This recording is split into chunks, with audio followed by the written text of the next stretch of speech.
I'm Lin-Manuel Miranda, and you're listening to Hard Knock Life.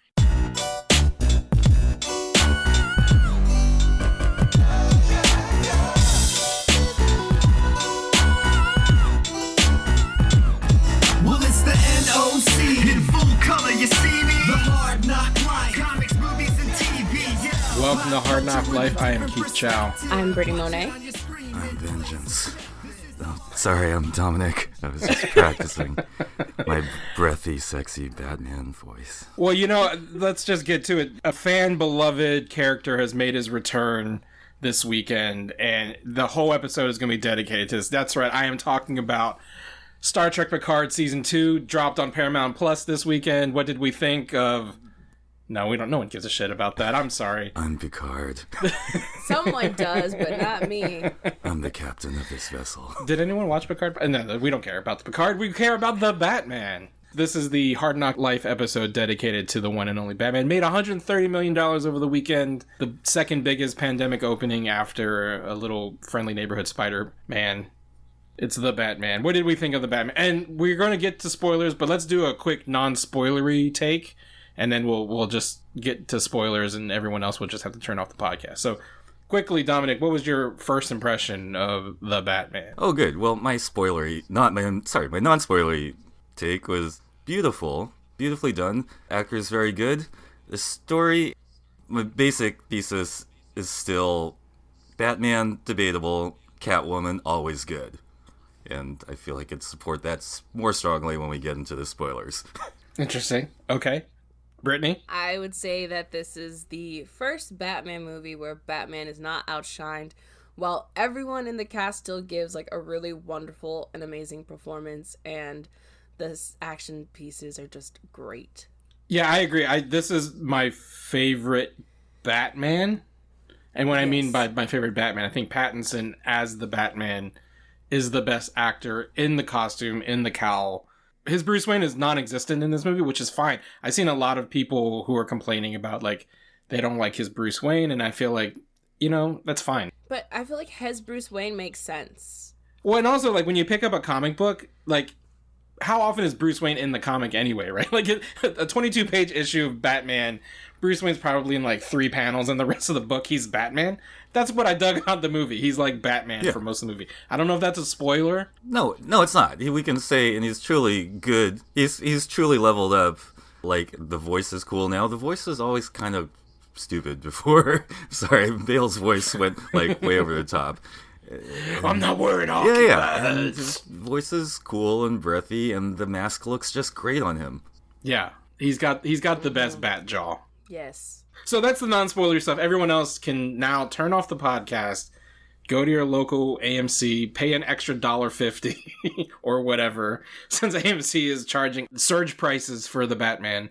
Then watch the movie, come back, and then dive into the spoilers with us, because now we're just going to talk about everything story-wise and spoilery on the Batman. So I'm interested in, Dominic, that you seem to be less enamored with the plot of the movie. It sounds like. Well, also, maybe I'm just dumb and can't keep up with the detective story. Maybe I'm just dumb. I could not, like we know it's the Riddler because it's the Riddler because it's a Batman movie, and the clues are, the puzzles are cool, but they're not even as, complex as they are in the video game, and you're just kind of, I just didn't get the thrust of what Batman's even trying to do, or why we care that these, guys are getting killed around the city. As opposed to Catwoman, whose story, I think, is elegant and relatable. One thing I found interesting about the Riddler plot is that, I didn't necessarily know going in, is that they were treating the Riddler not just as the Zodiac Killer or John Doe from Seven,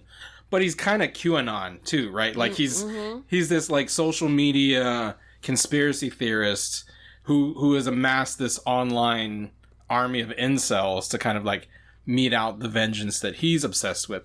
And I thought that was interesting and cool. The only problem I had with that is that, unlike QAnon, the Riddler was right.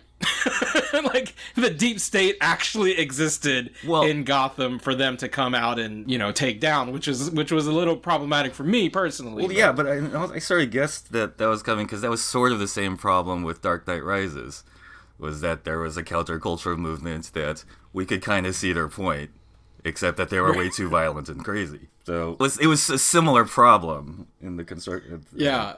But I think the difference are like in Dark Knight Rises, it's Occupy Wall Street, right?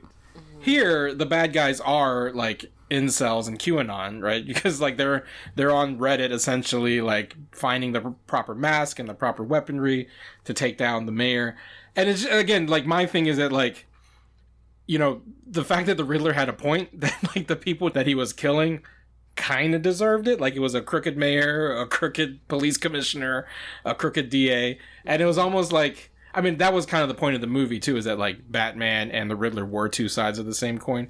All said, one rewrite about the Riddler that I actually discussed this with my brother after we saw the movie that I think would have made it work.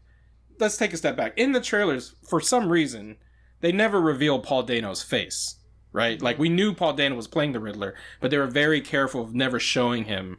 There's that interrogation scene where the window opens, but it cuts before you see his face.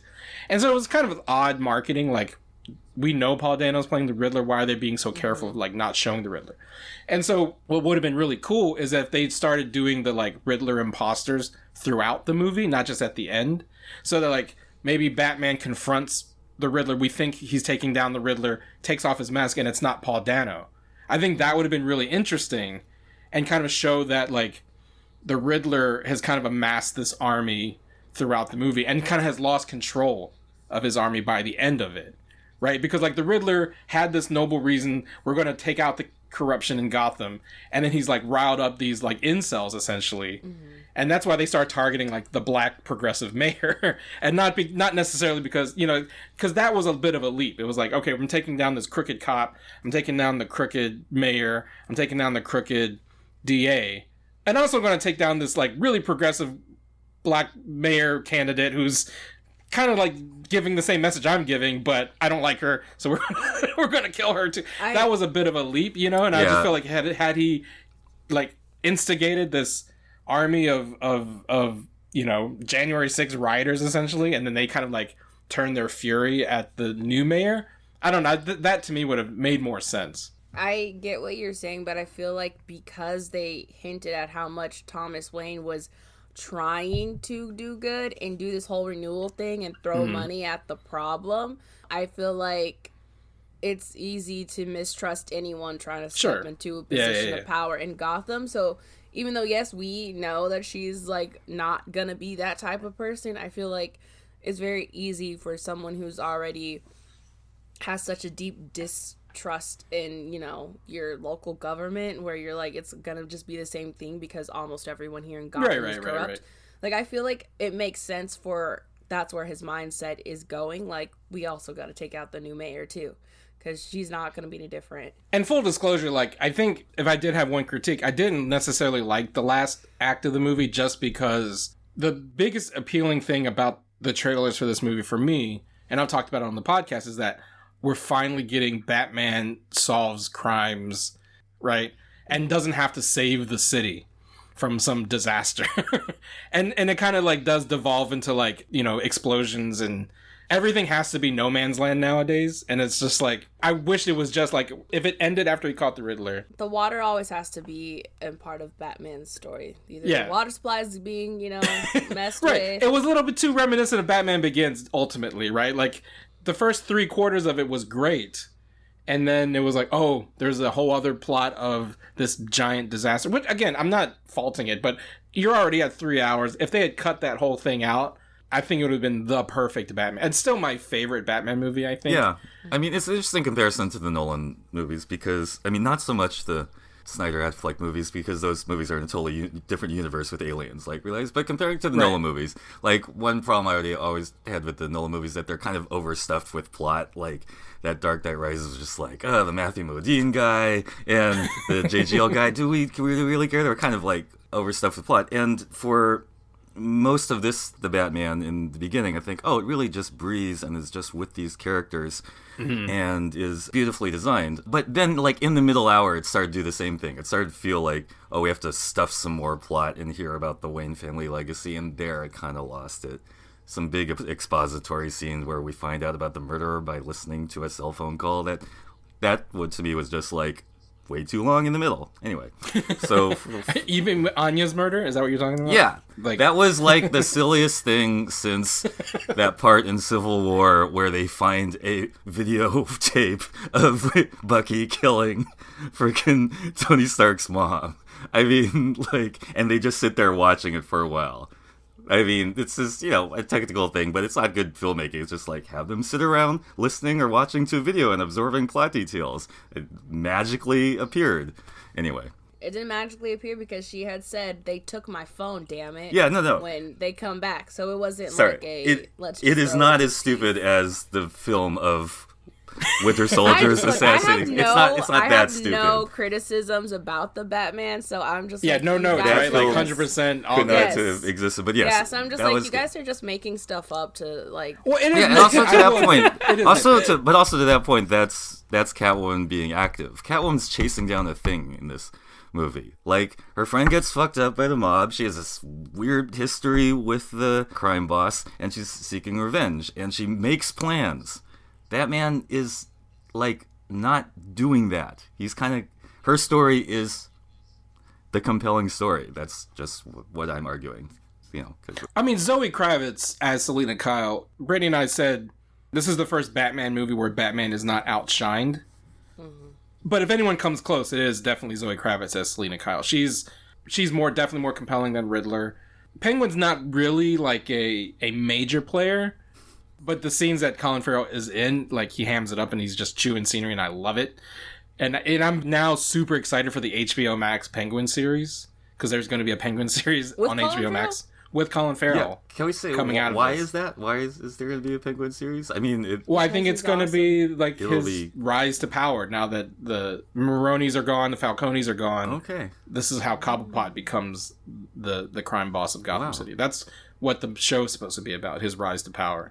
Now, how they're going to do that without Batman is going to be interesting. And isn't that kind of Gotham? But okay, whatever, I understand. I think it's interesting that out of that batch, Penguin would be the one to be his own series. Is this where Colin Farrell wanted to end up? Is this his dream job? Maybe. I don't know. I mean, it's the John Cena thing, right? Like, because John Cena was a not the main character of Suicide Squad, but then he gets his own spin-off that kind of like adds depth to his character, and that's what we're going to get. I mean, I don't know exactly what the show is going to be, but that's what Matt Reeves has implied, that it's going to be about Penguin's rise to power. And that's why I think they linger on Penguin at the end when Selina says, like, it's only going to get worse now. There's a vacuum. And there's also a Gotham PD. So, to your point about the Gotham TV show, like, they're basically rebooting that because there's going to be a separate Gotham PD show on HBO Max too. But I think that's more of a prequel that takes place before the Batman shows up. What other stuff did you love about this movie? Everything. Like parts that stood out or made your hair stand on end? The car chase was awesome. Like, I loved the car chase. It was so good. I don't know. I loved the action. I like that they brought the twins from Teen Wolf as the bouncers. Like, I was like, because me and my little brother used to watch them. Yeah, they were in Teen Wolf. So me and my little brother used to watch Teen Wolf up to a certain point. So I was like, hey, those are the twins from Teen Wolf. He was like, oh, that's right. Robert Pattinson's always got a problem with werewolves, I guess. I guess so. I don't know. And I liked that his Bruce Wayne was like a recluse because I feel like that makes sense. You go through something... Emo-Bruce Wayne, you knew Emo-Bruce Wayne was going to speak to you before you even stepped into the theater, right? I just feel like it makes sense for Bruce Wayne to be a recluse because he watched his parents die in front of him, and then, I wouldn't want to... And then if you step out every time, people are, like, in your face and, like, trying to talk to you and act like they care, but they probably really don't. Like, I would understand wanting to be by yourself and be up all in that tower. How's it like, oh, he's always up in his tower and whatever. So I really liked that, like, he was just, sad. Yeah. And, like, to himself, because it makes sense. You mentioned the Batmobile. I love the sound design of this movie. Brittany and I were kind of, like, speculating what Oscar nominations this movie might get a year from now. And I don't know about any. These kinds of movies rarely get acting nominations, but I know for a fact production design, cinematography, and sound design. Yeah, all those things. It'll probably get makeup, Top too. notch. Makeup, yeah. But- That's how they're going to honor Immersive. Colin Farrell. Like, But I feel is the like makeup. Colin will get the nom because the Oscars, they eat up actors who like put on makeup and also give a great performance while putting on that makeup. They So I didn't feel give like- Jared Leto a nomination for House of Gucci though, so I mean, he was like, nor it's nor something Joker now. while we're on the topic. So maybe that's Jared Leto's problem. yeah, that's true. Maybe it's just Jared Leto problem. Honestly, Giacchino deserves an Oscar nom for his score. Yeah. It does sound like the Imperial March, by the way. I It does, can hear it in some but parts. not as Yeah. much as it sounds like the other thing. He should share There's it something in it. posthumously with Cobain, because Well, it definitely evokes the something in the way, and there's a reason why like it blends together. But the sound design of this movie is so good. I did not expect that coming into it because I don't know, you know, like sound is always a big part of Batman movies, but the way the sound of this movie immerses you, totally. like you hear Batman's footsteps, like that was such an interesting. I loved Take that on Batman. when you first actually like see him and you just hear the Yeah. like and the steps The and it's- footsteps, and yeah. it's like themed with that the Imperial March sounding like the Batman. It's the Batman theme Yeah. is like sounds a little bit like so it's very cool. Like, you know, Darth Vader, Anakin is mean- like one of my favorite characters too. So it was just very cool. I was like, oh, this is gonna be so good.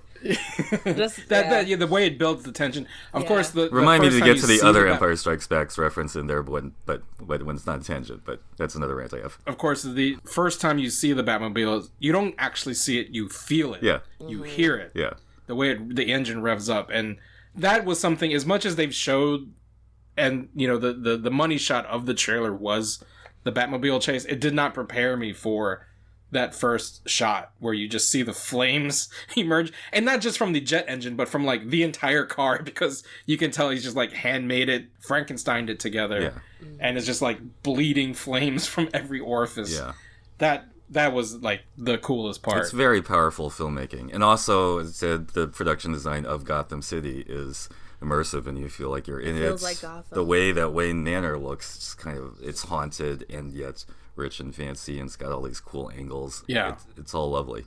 Speaking of Gotham, it's the first movie to get it 100% right. Because if you think of the Burton Schumacher movies, Gotham never felt like a real place, right? Like it was over the top. It was giant statues holding up buildings. If it was Batman Returns, it felt like a studio lot, right? Like Batman Returns takes place in like 3 blocks of Gotham City.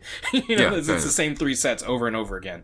The Nolan movies felt almost too real, where it's like it didn't even feel like Gotham City. It just felt Yeah. like Chicago. Like they Right, didn't even Vice hide City. that they're on LaSalle Street in Chicago, right? Like it's just like, what if Batman lived in Chicago? This is the first time they were able to take the fantastic elements of Anton Furst designed Gotham with the realism of the Nolan Gotham and blend it into this fantastical city that feels lived in. Because the Burton Right. Schumacher movies never felt lived in. It felt like sets. The Nolan movies felt too lived in, but they didn't feel like Gotham. This movie feels like Yes. a richly immersive Gotham City. Right, which is partially, I mean, give or take a few things, which are just a New York City thing transplanted with Gotham, Sure. like Times Gotham Square. Square Garden. Well, that's great. But even their Gotham Times Square was like Times Square on steroids. Yeah, yeah, right. It was cool. Like, It was made- enhanced, yeah, yeah. which is what we wanted in the comic Which book is, universe. you know, and that I have seen people bump up against that, but you know, to me, Gotham was always like the mirror verse New York City. Oh yeah, Gotham is another word for New York City. That's an alternate name for New York City. I guess like the complaint is like, does this mean New York doesn't exist in the DC universe? And like, sure it does. It's just that Gotham is just way worse than New York City. Yeah. Part of what's cool about Pattinson's Batman is that he is so at odds with his own life from like a young person's perspective. He does have that young, raging, grunge Kurt Cobain kind of energy.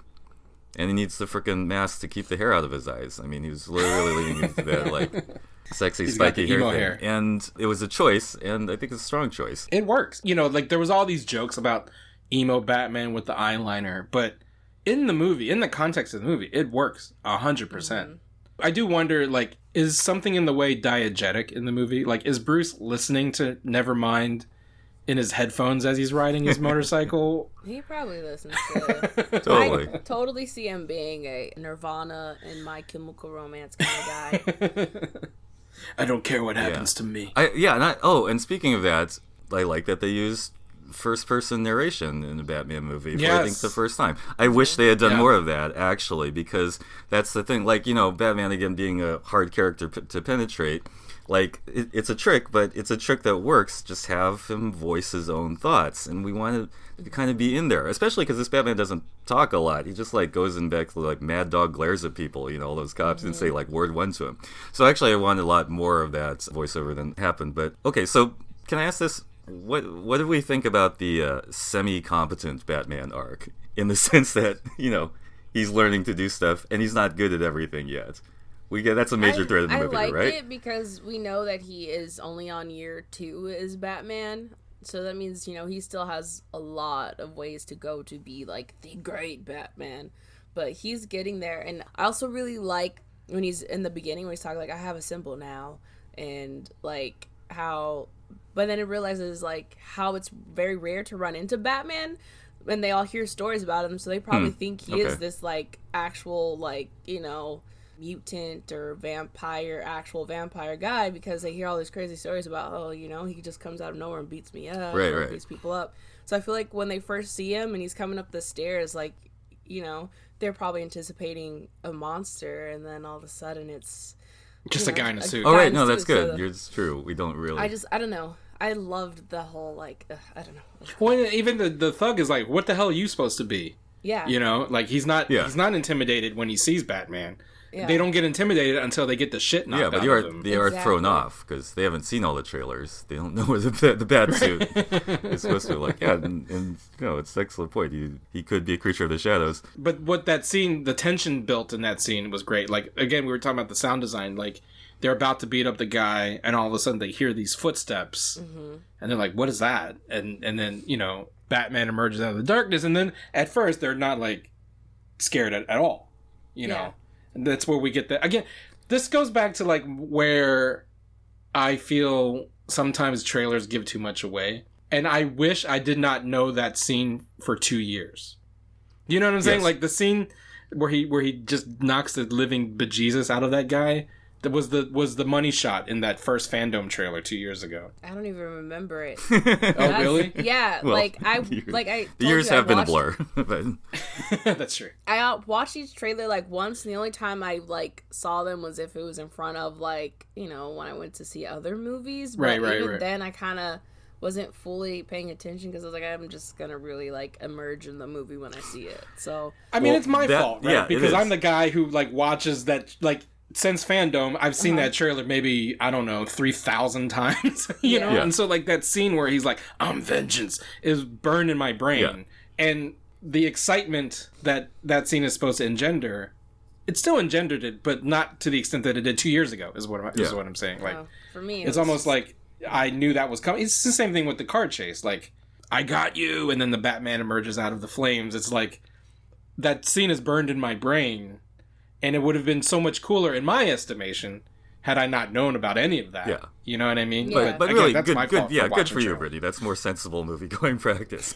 Some of us, like me and Keith, did watch that trailer a zillion times. Well, I think for me, just because, like, when I saw the first, like, the teaser one and then the next trailer, the main trailer, I was like, oh, this movie's gonna be it for me. I don't need to, like, do any extra research or whatever. I just knew that from the trailer, I'm like, I'm gonna love everything about this. I don't need to overwatch stuff and, like, I mean, for what it's worth, I did have a lot of restraint going into the Batman, like, all things considered. Like, to me, watching the trailers 5,000 times is restraint. But because I didn't go in and read every article, read every interview, watch every clip, look at every leaked, set footage, like, all that stuff that I tend to do for Batman movies. I told myself, especially after that first Fandom trailer, I think, like you, I was like, oh, this might be, like, my platonic ideal of a Batman movie, right? It's Batman solving, like, a serial murder. Like, that's the extent of the movie. Holy shit, that's all what I've always wanted in a Batman. I didn't need a Batman who, like, stops a nuclear bomb or fights an alien. Like, I just need a Batman who goes and saves a kid or prevents a murder. And that's all. And that's kind of like what goes back to what I was saying about, like, had they not gone to the whole natural disaster saving the city, which is fine. Like, everything needs those big action set pieces. But to me, like, the idea would have just been, once he caught the Riddler, you know, if the Riddler was like, there was something else, and it was like another, like you know, Gwyneth Paltrow's head in a box. That's what I, you know, I think that need to be the city blowing up. Which is really what they're going. Well, no, that's a 7. Right, but they were really going for the 7 form, right? Like a bunch of grisly I've never killings. Seen that movie. Okay. Oh, sorry. Is it Spoiler. a Brad Pitt Well, movie? whatever. It's years ago. Spoiler. What's in the box? Spoiler. Yes, they catch the killer. This is very much in the form of 7. They catch the killer, and it seems like, but he's got one more plot. But yes, as just you said, Keith, that plot is very large scale and involves bombs in the whole city, as opposed to, and in 7 something personal. 7, it's this very personal kind of creepy thing, which, you know, may or may not have worked in the Batman movie. We don't know, but we did want a victim that we could have cared more about the stakes in the last disaster, in a way besides just the stakes being very large. Right. Yeah. But I mean, because the thing, like, to me, the perfect Batman movie is more insular, and for 90% of this movie, it was very like, to me, the most affecting scene is when Batman thought Alfred was dead. Because I thought Alfred was dead, honestly. Because I thought to myself that, like, you know, Andy Serkis they could reasonably kill off Andy Serkis at this point in the movie, right? Because he's not in it as much as Michael Caine was in the Dark Knight trilogy. He's not that big a character. And I think that was intentional, because it did make it feel like, you know, they could axe him right away, and then you know, Aunt Harriet would become his Alfred for the rest of the series, because there's an Aunt Harriet in this movie, kind of, you know. To Dominic's point about the filmmaking, the way that scene is cut, the way that, like, there's that constant phone ringing, and you don't realize it's ringing in the future and not in the past, right? Like, the way it cuts back and forth between Alfred seeing the message. That was so well done. It was so well done, but I knew it was going to happen. I already knew that it was going to explode. But no, but I didn't know he was going to survive. Like, that was like, you didn't know, is Batman going to save Alfred before it blows up? Like, I knew it was going to blow up. I knew he wasn't going to save him in time. But that's the thing, you know, that was why it was so tense. It was like, it was just so well done. The Batman's express. Oh, let me say this too. Another thing I love about Pattinson as Batman, he might not talk a lot, but that dude can emote through the cowl like no other actor. Yeah. Because he's an actual actor. I'm kidding. Damn, that's a Christian Bale. That's some Christian Bale shade. Like I said, I just never really liked Christian Bale as Batman, but I think Christian Bale is great in many other things. So hopefully I like whoever he's playing in Thor: Love and Thunder. But yeah, I think he might be heavily made up in Love and Thunder, honestly, because like the God Killer in the comics is like, yeah, he's going back to the Andy Serkis route. He's going back and being a weird, creepy creature. But no, but Pattinson does so much with his eyes and with his, just like, I don't know how he's able to express a lot of little jaw twitches. His clenching, like, because the scene in the prison when and we're just bouncing all over the movie, so sorry if you were hoping for a chronological explanation, but the scene in the prison when he's talking to Riddler. Oh, I love that scene. It was a great scene. I still prefer the Dark Knight one with the Joker and Batman, but what was great about that scene was Pattinson's acting, because he is freaking the fuck out for the first half of that scene, because he thinks Riddler knows who he is. Yeah, it's cool. And the moment Riddler, like, gives away that he doesn't know who Bruce Wayne is, then you see Batman change again. It was reminiscent of, like, the scene in the first Superman movie where, like, Christopher Reeve takes off the glasses and puts the glasses back on. Do you know what I'm talking about? Like, he's about to take Lois out on a date, and she's in the bedroom, and then, like, and Christopher he's meek Reeve's as Superman. Superman? Yeah. Okay, There's a scene where he just removes the glasses and he, like, just stands tall. Yeah. And then he puts the glasses back on and he's meek. And it's just this great kind of, like, shows the duality. It, like, sells the duality of Clark and Superman. Christopher Reeve's, rest his soul, was also really good at that subtle kind of acting. So I think it's a good reference. And what Pattinson does in that scene where he's just like, holy shit, he knows who I am. Wait, he doesn't know who I am? And then he gets angry? I love it. That dude, hands down, he is my favorite Batman. I love that scene as a whole, too, because that's the scene also where the Riddler this whole time, when we realized, has thought Batman was on his side. Yeah. And that him and Batman were gonna, like, doing it together. Like, they weren't clues. they were messages, right? Yes, and he thought like they were gonna be friends and be crime buddies, and like he Yeah. really thought him and Batman were gonna have this relationship. And then when he realizes it's not, like his reaction, his nose, his sobbing nose were so good. I was like, oh, Paul Dano.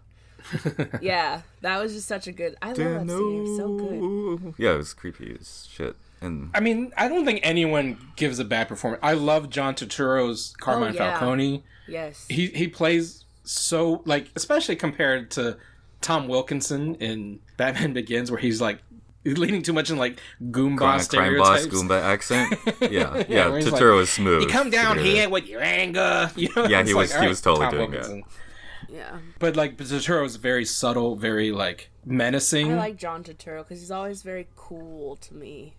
Yeah. If that makes sense. Like, I think having Falcone be this like subtle, menacing character allows Farrell to ham it up as Oswald. Yes. Right? He is like not even second in command. He's like low on the totem pole. So he almost has to project like I'm a badass when he's not, Oh. And so that's what I really dug about like the juxtaposition of Penguin and Falcone. I did think it was a stretch that like Falcone was a falcon. Like that was a bit of it, because they were looking for winged Whole animals. confusing bad Spanish rat clue. That scene was funny when Thanks, Penguin. Penguin is like, no habla español, fellas. Yeah, Penguin speaks Spanish better than Batman. That's a little bit of a stretch. I feel like if anyone knows, But it's That's the what I difference meant by between L and La, semi-competent it would be Batman. Batman. but That's it's like Colin at Farrell. at some point, World's Greatest Detectives has got to pick up on like word clues like that. But no, he's got Alfred to do the crossword thing for him, and he doesn't really get the rat thing until he's interrogating Penguin. So anyway, so you could either look at that as semi-competent Batman or a guy in the process of learning something. And the charitable way to say it's a guy in the process of learning stuff. But at least he's doing detective work. Yes, right? Because that's unlike. I mean, save for Christian Bale reassembling a shattered bullet in a computer somehow, there's like no detecting in any other Batman movie, right? Like he never has to deduce anything. Yeah. Other than Adam West running something through the Bat computer. But Pattinson's Bat actually does some like deducing, like the thumb drive and all that kind of stuff. Yeah, that was all really clever. What did we think of Detective Gordon? I loved him. I don't know if you all know, I love Batman the Animated Series. He felt like that Gordon from the Batman series, and their relationship felt like that relationship to me, and it was just very exciting. I don't know. I loved everything. There's nothing that I did not like in this movie. So I love Jeffrey Wright's hard-boiled detective performance. Like, so good. There are some line readings that feel like could come straight out of like 1940s like crime movie, like a Humphrey Bogart movie. He's just like, you think he's crooked, and there's just something like, it reminds me of the journaling and the narration. Like it feels very Chinatown, very film noir. Yes. That's something we haven't got. Like, Batman and Gordon as partners working a crime scene together. And that's why I felt like Batman the Animated Series to me had their relationship, just because we did see Gordon and Batman have in Bruce, or having that relationship, and that carried over for once in the films. And I don't know, not that Gary Oldman was a bad right, but I feel like, I don't know, and I feel like Jeffrey Wright is just one of those actors who's so subtle but always just so good at what he does. So I don't know, I loved it. And I've seen the clip of him seeing all of everyone's memes going, this movie is cinema. Like, that's the only thing I've like actually seen from like interviews and stuff. So yes, he's right. This movie is cinema. Man, that Gordon is such a good friend to Batman too. I mean, he's unconscious for an hour and he keeps all the cops from dragging his mask off.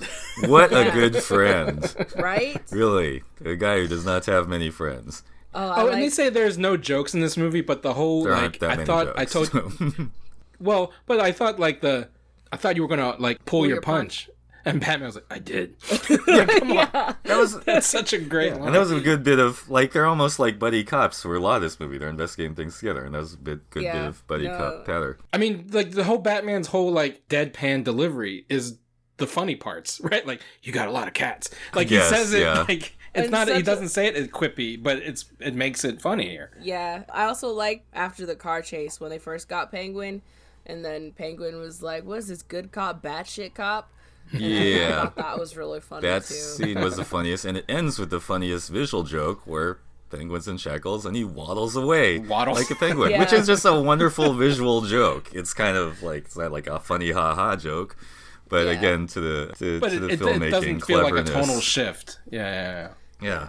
Is it time to talk about Catwoman yet? I want to talk about Yes, Catwoman let's more. let's talk about Zoe Because, Kravitz. this who, is a hill that I will die on. The Catwoman is the important part. Batman, highly debatable, I think. No, I mean, Batman throughout the years is always highly debatable. Like, which Batman movie do you like? Yeah, blah, blah, blah. I like the Bale. Blah, blah, blah. I like Keaton.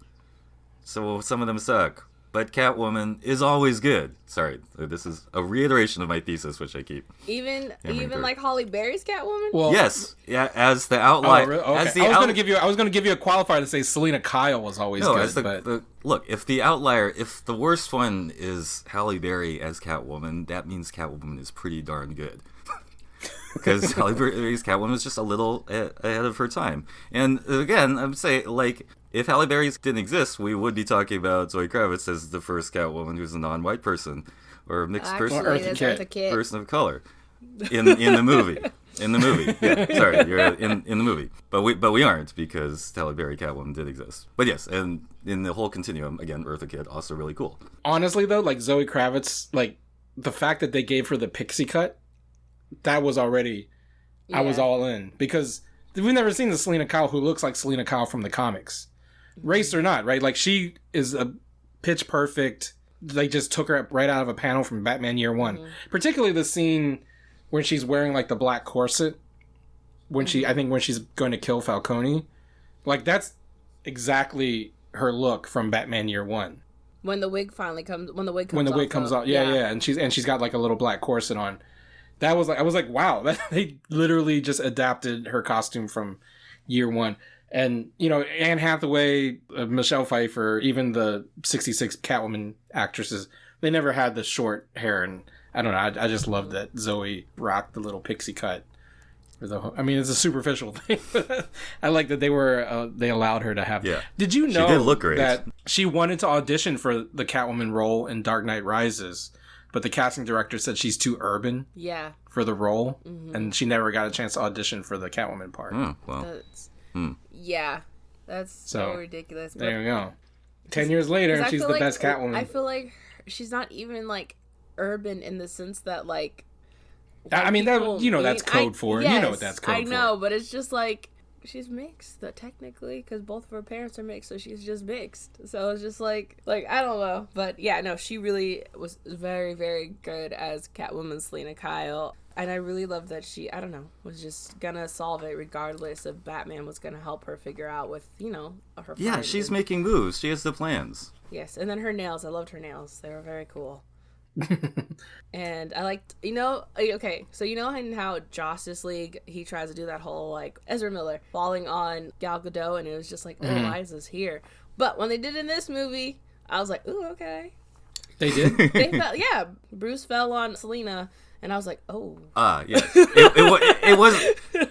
It wasn't as blatantly "I'm falling on your boobs" moment, but they Yeah, had I that don't same even remember it. intimacy. I guess it I see what wasn't, you're like- saying. I guess because it wasn't as, like, hammed up or whatever, like, the moment, I don't know, their chemistry was just, like... Well, I was going to yes. say, because, like, the thing about Batman and Catwoman is, like, their fight scenes should ooze sex, right? Yes. Like, that was the thing about Batman Returns, is, like, whenever Catwoman and Batman are fighting, it's just metaphor for them fucking each other, right? Like, and it culminates in her licking Batman under the mistletoe, right? She did lick And his face. I think this is the first movie that gets that, because in the Dark Knight Rises, there's not a lot of sexual chemistry between Anne Hathaway and Christian Bale. Which is kind of weird that they end up, like, kissing at the end and she runs off with him when he's, in Italy and stuff, which, Yeah. fine, I ship Catwoman and Batman, so it makes sense, but at the same time, there was not a lot of sexual chemistry between Bale and Hathaway. But this, like, the second that they're on, I mean, even Batman, like, peeping on her in the closet was already like, all right, Bruce. a little gazy. And again, like, she kind of initiates it. It seems like that, which again, Which makes sense, He makes which sense is for what stories Selena more Kyle interesting. should do, Yeah, yeah. more active. And again, like, I wish there was a little bit more understanding of Bruce's side of it, as he seems to be mainly just kind of like a withdrawn dick about everything. Like, I don't know, I just wish I understood, like, whether there was some, chemistry going back and forth there. I mean, I think so. Like, I definitely... they crackle when they're on screen together, I feel like. Yeah. And so that's why, like, those scenes where I didn't even realize it was, like, played for a joke, that he's, like, on her boobs. I just felt like, oh yeah, they're gonna fuck. That's just what, like, this Batman and Catwoman Well, that would do. be a bit fast. but yeah, it was a good. It was a good tease towards that. It's love at first sight with those two, Yes. For this version, I'm a Bat-Cat shipper, but we all know I'm a at heart Wonder Bat. I know. Bat shipper. Well, they try to give you Wonder Bat in Justice League, and It didn't work for me. so you wanted to go down a different rabbit hole earlier, Dominic? Well, Empire Strikes Back reference apparently that I missed. well, okay. I was just thinking about it in terms of, I think Reeves wanted to make a sort of prestige Batman movie. And this is not a perfect analogy, but you know how, like, there was Star Wars was a huge hit, but Empire took it to a different level because, again, incredibly immersive design and sound and everything to a whole other level. You're just like, oh, this is So did beautiful. The Last Jedi. Right. And then so, yes, we could make that argument that I'm just talking about that specific year when it actually came out. Anyway, so the main theme, which they play a zillion times, is sort of like the Empire Strikes Back theme. And then, spoiler, there's this, she actually says the words like, he's my father. There's a big father reveal. And then, paired with that, there's another scene later where Alfred wakes up from a coma, and instead of being like, nice and how are you doing, Alfred? Bruce Wayne is just like, you lied to me. Everything is a lie. So these themes of family betrayal and reveals, which were the big emotional surprises of Empire Strikes Back, are there in Batman. And I just think that's one way of him trying to evoke that kind of significance. I don't know if that makes sense. I mean, and going back to the Bat-Cat shipping, I mean, there is a bit of a "I love you, I know" when they part ways at the end. Like, it's not explicit, but you definitely get the vibe that Batman doesn't want her to go to Bloodhaven. Yes. Yeah. Also, love, honestly, the cat carriers on her motorcycle. Yes. That. Come Oh, on. I missed that. She has cat carriers Yeah, on she's got- motorcycles. She was holding her cat, and then she puts it into the cat carrier. Oh, okay. I did see she was holding her cat, but I forgot to pay to show where she puts the cat. Yeah, That's great. she puts it into the cat carrier. She's got like 3 of them attached to the back of her motorcycle. It's so cool. Highly Yeah. useful. Yeah. But, she likes strays, so. Yeah. That's like I just thought that was great. I guess, did we hit on everything? Was there anything that we did not touch on? Oh, we didn't talk about Barry Barry? Keoghan. Oh, so the Joker is in this movie. Yeah. What did we think of that?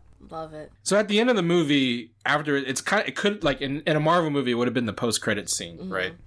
But when the Riddler is in Arkham Asylum, there is an unnamed Arkham prisoner. That's actually Barry Keoghan's credit in the movie. Unnamed Arkham prisoner. Starts having a chat with him. And we don't know who it is, and we never see his face fully. It's always obscured. But he's got, like, wild hair, and he looks like his face is disfigured. And he even mentions, like, sometimes they treat you like a clown. Before he said that, I thought it was Two-Face because of how Two-Face was designed in Batman the Animated Series with his hair kind of like, So that's why I was like, oh my gosh, it's gonna be Two-Face. I'm like, I know that voice. Who is it? And... well, it wasn't So basically, it's just Riddler, and we learn, we assume is Joker kind of having a moment at the end of the movie. And Matt Reeves has said, 1, he's confirmed, yes, it's who you think it is. And 2, they actually shot a scene that happens earlier in the movie between Batman and Joker, where Batman consults the Joker to, like, profile the Riddler, essentially. Oh, like, dope. there's a serial killer I'm trying to catch, and I need you to help me, like, get in his psyche. Oh, man. Like in Silence of the Lambs? Really wanted that. Anyway. So they fine. cut it, and Matt Reeves has said he's going to reveal it eventually. Like, it's not like it was shot and finished, but he just felt it didn't make sense in the movie. But we're going to release it as a deleted scene. And Brittany and I, before we started recording, we're going through all of the ciphers on the Rada Alada website, which is viral marketing website for the movie, where you can unlock different images from the movie. And I think that's how they're going to release the Joker scene, because there's like a Riddler cipher, and the only letter that hasn't been decoded yet is the letter J. And once that letter is decoded, I bet they're going to reveal the scene between Batman and Joker. And so anyway, long story short, the reason why I think they cut that scene from the movie, my running theory, is that the sequel to this movie will be, as much as this movie was Seven and Zodiac, the sequel will be Silence of the Lambs, where the Joker is Hannibal Lecter. Because we've had Joker fighting Batman like 3 times now. Yeah. But we've never had like Joker as Hannibal Lecter. And I feel like that would be a more interesting movie that fits the vibe of the Batman. Like maybe the killer is Hush, because there's a hint in the viral marketing that Hush might be another villain coming up. So maybe he's got a profile Hush and he goes to the Joker, and like the whole movie is like Batman and Joker kind of like having their tete-a-tete over a chessboard or something. That's a good pitch, Keith. That would be a good movie. That's what I hope is happening. Yeah, because it's always been ridiculous when Batman fights Joker, because Joker, they're not like physical like equals. The whole point is for them to have conversations when the Joker to drive Batman crazy, right? That's the one thing that as he's helping him profile this whatever the killer is, but he's also like just getting under his skin and in his head. But and then at the end of the movie, Joker escapes. You know? Yeah, I wonder if they were. I mean, did they really commit to Barry Keoghan being the Joker or not? Like, I mean, it's like I thought they were trying to be kind of have both ways, because they don't know if there'll be another movie and they don't want to. Maybe they don't want to like lock into a Joker. Definitely committed to Barry Keoghan for sure. Which is fine. I feel like they wouldn't release a scene where you could see him if they're not. Well, I think he's still obscured. I think you never see his full face. I just think they were leaving that tiny window open in case. Of course, they wanted to have a Joker eventually, and I just didn't know if they wanted to. If there would be some politics over who got to the Joker mantle after the whole Phoenix Leto thing. But he's fine. He was the creepiest Eternal, certainly. So I he wasn't creepy. Oh, I found him creepy. He was kind of creepy. You like that? No, he wasn't. He had his own little cult in the mind-controlled jungle thing. I mean, I don't think he's creepy, I think that's fine. Okay. I can save him. No. Yeah, you can save him. Because you ship him with Makari. I that's do. why you can save him. Yes. Okay. No, I ship him and Makari, and I don't know. I feel like he wasn't doing it to be, even though it's kind of bad. I feel like it wasn't a malicious thing. It was more like. Oh, are we talking about Eternal? Yeah. But anyways, I really do hope that he is the Joker, even though I was kind of hoping they would do something a little different, like Lakeith Steinfeld or even Aubrey Plaza. Right. I feel like Aubrey Plaza would be an amazing gender. Again, we Joker. can still have this 3 Jokers thing, and Keith's cool pitch. One of them could be in jail, and there could be 2 others running around. Who better to find them than one of the Jokers? Wow, we're just on a creative roll here. Matt Reeves, hire us. Yeah, give us a call. Final thoughts on the Batman, Brittany. It was everything I've ever wanted from a Batman movie. If you were to rank your Batman films, does this top Batman and Robin? Yes. So I don't know if you know that actually my favorite Batman movie was a Lego Batman. Sure. Lego Batman is very good. Of the live action ones, right? Because Mask of the Phantasm is always at the top of everyone's list. Yes, I love that movie, by the way, too, just because I love everything within. Yeah. But let's at live action ones. This is definitely at the top. Yes, most definitely. Dominic, last words, and where would you put the Batman in the canon of Batman films? Oh man, like I don't even know. It was still the second hour lost me a little. So, but it's still the best Batman movie, in a way. So yeah, I guess a qualified number 1 because so beautiful and Catwoman. I don't know if this is recency bias, right? But I did walk out of the movie thinking this is definitely my favorite. It's the platonic ideal of a Batman movie. Solving crimes. Pattinson's performance. He's clearly above and beyond my favorite person in the cowl. I still think Christian Bale in Batman Begins is my favorite Bruce Wayne. But as I said earlier, this is the first Batman movie where Batman is the most important character. He's not outshone by the Joker. Like I said, if anyone comes close, it's maybe Zoe's Catwoman. But even then, Pattinson as Batman is the shining light in this movie. If you go back to the 89 movie, Jack Nicholson outshines Keaton. Michelle Pfeiffer outshines everyone else in Batman Returns. In the Schumacher movies, Jim Carrey is probably the standout in Batman Forever, and Uma Thurman is the standout in Batman and Robin. Batman Begins, the villains don't stand out. I don't think Scarecrow or Ra's al Ghul stand out. what I think stands out in Batman Begins is Bruce Wayne. That's like a Bruce Wayne movie. Batman doesn't even show up until like an hour into it, you know? The Dark Knight is obviously Heath Ledger's movie. Dark Knight Rises is Tom Hardy's movie. And then the Snyder movies, they aren't really even Batman movies, you know? Like, it's a Superman movie or a Justice League movie. Batman is not the standout character in any of them, even the Zack Snyder cut. This is the first movie, the hierarchy of characters, Batman is at the top. And that's what I appreciate about the Batman.